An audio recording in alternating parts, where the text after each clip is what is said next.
Bilang bahagi ng kampanya laban sa illegal na droga, nagsagawa ng Seminar on Substance Abuse Awareness ang mga tauhan ng UP Municipal Police Station para sa mga estudyante sa Maguindanao del Norte. Ang balita mula kay Patroluman Judy Ann Alibo.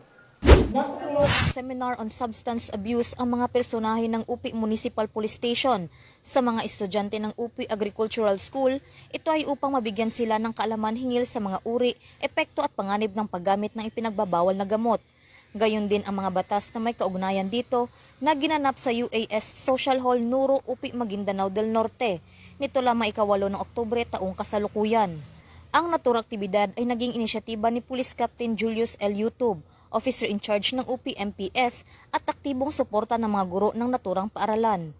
Tinalakay dito ang kahulugan, uri at masamang epekto ng paggamit ng ipinagbabawal na gamot tulad ng shabu, marijuana, alak at solvents. Ipiniliwanag din ang posibleng pagkakakulong at mga batas na isasampa kapag napatunayang gumamit ng mga iligal na droga.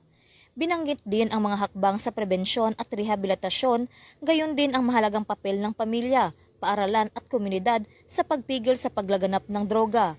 Binigyan din ang kahalagahan ng values formation at character development sa pagpapanatili ng disiplina at malusog na pamumuhay. Nilalayon din itong hikayatin ang mga kabataan at mamamayan na umiwas sa bisyo at mamuhay ng responsable. Sa pamamagitan ng seminar na ito, inaasahang mapalakas ang kamalayan ng komunidad at maitatag ang pakikiisa ng bawat isa sa kampanya ng pamalaan laban sa iligal na droga. Mula rito sa Riyon ng Bangsamoro, ako ang inyong PNN correspondent, Patrolwoman Judy Ann Alibo, alagad ng batas, taga-taguyod ng Balitang Pulis.